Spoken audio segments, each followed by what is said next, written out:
In a post-apocalyptic scenario, be it zombies or whatever else, every survivor would of course want the best weapons they can get their hands on. And scarcity would be a limiting factor, which in case of firearms would elevate some options and make them better than what they are in times of abundance. Here's how I think about it. Obviously this is not a serious topic, but before someone whips out the old, "Who do you think you are? You think you're qualified to have an opinion on this?" Well, I don't have a military or law enforcement background, but I have handled and shot many firearms in my life, and was a dedicated precision target shooter between 2008 and 13. So I may not have combat experience, but I'm quite familiar with firearms overall, and have lived through a global pandemic. Yeah, we all have. Well, not all. And obviously zombies aren't real, at least not in the traditional sense. So as a thought experiment, maybe as inspiration for writing or game design or whatever, what do I think would be the best kind of firearm in a apocalyptic scenario with zombies and whatnot? Some people think the humble 22. Arguably not so humble, because it can still be quite effective, depending on shot placement, and you can haul a lot of these, many more than other kinds of ammo. I don't have a scale on me right now, but I would think for every 38 Special or 357 Magnum, you can probably carry about 4 22s? No, more. 5, 6, something like that. Now, arguably, one 38 Special or 357 Magnum is more effective than 422s. Again, depends on a lot of things, but... So, a 22 pistol might be quite good.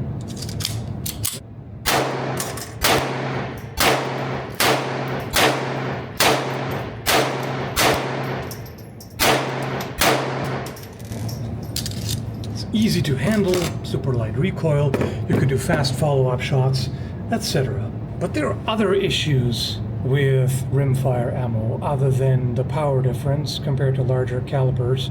One is reliability. Now, some people will take offense to that and will say 22 is perfectly reliable. But there is a higher probability of a rimfire primer failing compared to centerfire. And in my experience, I've definitely seen more dry clicks with 22s on average than with centerfire, without firing much more 22, because I think larger calibers are more fun. Yeah. Trivial reason.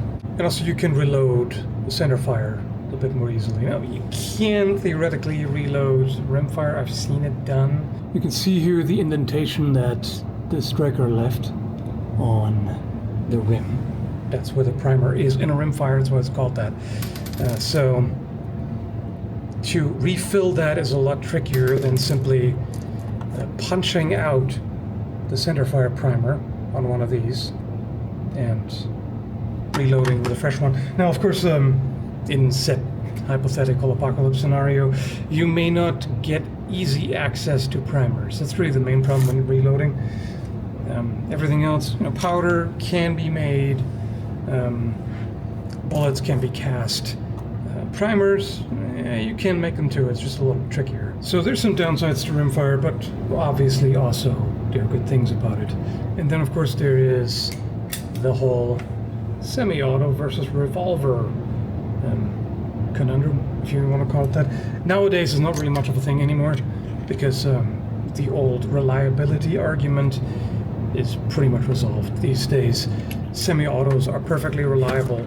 You don't really get a huge benefit from revolvers in terms of reliability. I would still say on average overall the revolver is going to be more reliable. It's one of those cases where either it works flawlessly or it doesn't work at all, and then you have a big problem.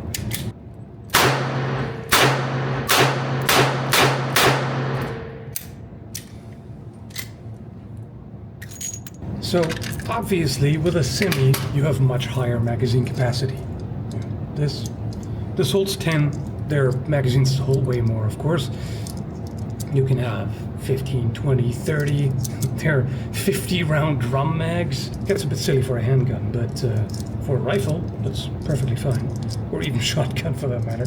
That gets a bit silly, but it's available. So it's great. When manure hits the air circulation device, you could quickly drop the empty mag and slam in a new one, and you're good to go. You have a bunch more rounds. If you have more magazines, that is. And in the apocalypse, you're probably not going to run around with a van filled with nothing but magazines, preloaded magazines, or half your backpack is nothing but magazines, because you would have to carry a lot more stuff, and stuff that's more directly relevant to survival, no less. So that's a different story then.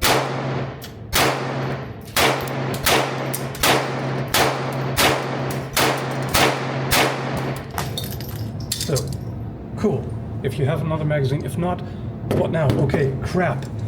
Gotta grab my ammo, put them in one by one. With a 22, it's easier because you can pull this down, and you can drop them down fairly fast. And still a little bit finicky, but it's not so bad. Whereas with some stiff magazines, ideally you have a loader, because otherwise it takes a bit. This magazine is so stiff. Okay, I barely got 10 rounds in. And that's something I like about Project Zomboid. That's exactly what the game kind of shows you through the mechanics. You are sometimes better off with a revolver than with a semi, because it takes much longer to reload the magazine than it does to pop some rounds into the revolver and being ready to go. With a revolver, I could just get a bunch of cartridges, dump them into a pouch, a pocket. So now I could simply reach into my pocket, grab a handful of rounds, open the cylinder, and just start stuffing them in some kind of way, right? If anything happens meanwhile, I can just close it and good to go. Also, you could top it up. Say I fired 2. Open it up, just grab the fired ones and top it up. Okay, I have to admit I overstated that point. You can of course also eject the magazine and top it up. I just find it quicker and easier to insert cartridges into a cylinder than a magazine. And then if I do have to reload them, I can keep the cartridges. Right, they're not being ejected, going who knows where. I can put these in a separate pouch for empty casings to keep as a resource. Now, of course, there are speed loaders you can get for revolvers, but that's more compensation than advantage. 6-round speed loader versus 15-round magazine, it's not exactly much to write home about.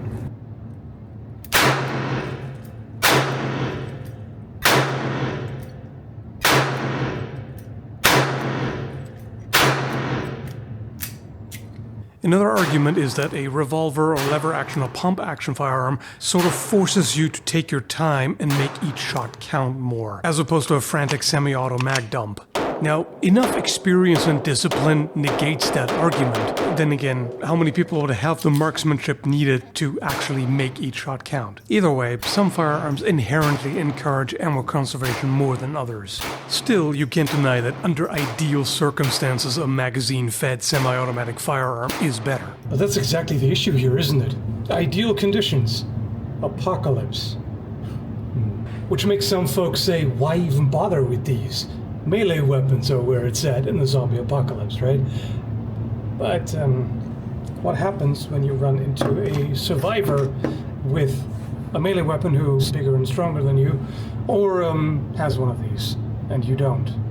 Against zombies, you can argue you shouldn't really use guns at all, because that's going to ring the dinner bells and the whole horde is going to come along and to check out what's happening there, if there's something they can munch on. But other people, I mean, that's always the problem, isn't it?